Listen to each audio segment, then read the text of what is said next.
কিয়ামতের আলামত শুরু হয়ে গেছে। কিয়ামত হতে আর বেশি দিন দেরি নাই। আপন ভাইয়ের হাতে ধর্ষিত হলো বোন। এ ঘটনা পঞ্চগড়ের। গোটা জাতি ভাইকে লাঞ্ছিত করলো এই জারদ সন্তান। চলুন সবাই ভিডিওটা দেখি। কথায় আছে ভাই বড় ধন রক্তের বাঁধন, কিন্তু কখনো কখনো সেই পবিত্র রক্তের বাঁধনই হয়ে ওঠে জীবনের সবচেয়ে বড় অভিশাপ।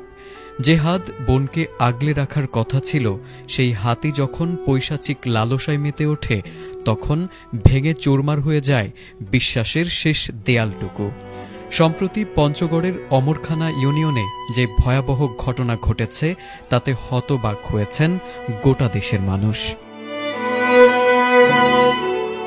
দীর্ঘদিন ধরে নিজের আপন ভাইয়ের হাতেই পাশবিক নির্যাতনের শিকার হচ্ছিলেন এক হতভাগা বোন। শুধু নির্যাতনই নয়, লোকচক্ষুর আড়ালে সেই বর্বরতার দৃশ্য মুঠোফোনে বন্দি করে রাখত ভাই মানিক হোসেন। যখনই বোন এই নরক যন্ত্রণা থেকে মুক্তি চাইতেন, তখনই সামাজিক যোগাযোগ মাধ্যমে সেই ভিডিও ছড়িয়ে দেওয়ার হুমকি দেওয়া হতো। দিনের পর দিন এমন অবর্ণনীয় শারীরিক ও মানসিক নির্যাতন সহ্য করতে করতে একটা সময় দেয়ালে পিঠ ঠেকে যায় সেই বোনের। অবশেষে এই নরক গুলজার থেকে মুক্তি পেতে এবং নিজের আত্মসম্মান বাঁচাতে এক চরম ও কঠিন সিদ্ধান্ত নিতে বাধ্য হন তিনি। সাহায্য নেন শাহাবুদ্দিন নামে এক ব্যক্তির। পরিকল্পনা অনুযায়ী প্রথমে ঘুমের ওষুধ খাইয়ে অচেতন করা হয় মানিককে। এরপর শাহাবুদ্দিন তাকে হত্যা করে লাশ মহারাজার দিঘিতে ফেলে দেন। এ সময় প্রতিবেশীকে ফাঁসাতে মানিকের কোমরে পলিথিন মোড়ানো একটি চিরকুট গুজে দেওয়া হয়। লাশ উদ্ধারের পর তদন্তে নামে ডিবি পুলিশ।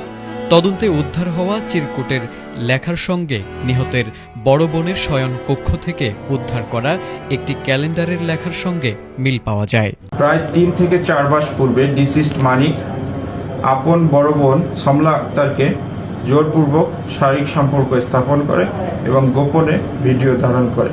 পরবর্তীতে সমলা আক্তার মানিকের সাথে শারীরিক সম্পর্ক স্থাপনে অস্বীকৃতি জানালে ডিসিস্ট মানিক পূর্বে সেই ধারণ করা ভিডিও তার স্বামীর নিকট প্রদর্শন করবে মর্মে ভয় দেখায় এবং তার সুখের সংসার নষ্ট করে দিবে বলে ভয় দেখিয়ে ব্ল্যাকমেইলিং করে এবং বিভিন্ন সময়ে নিয়মিত শারীরিক সম্পর্ক স্থাপন করত। মানিকের খাবারের পানিতে ঘুমের ঔষধ মিশিয়ে দেয়। কিছুক্ষণ পর রাত অনুমান 10টা 30 ঘটিকায় ডিসিস্ট মানিক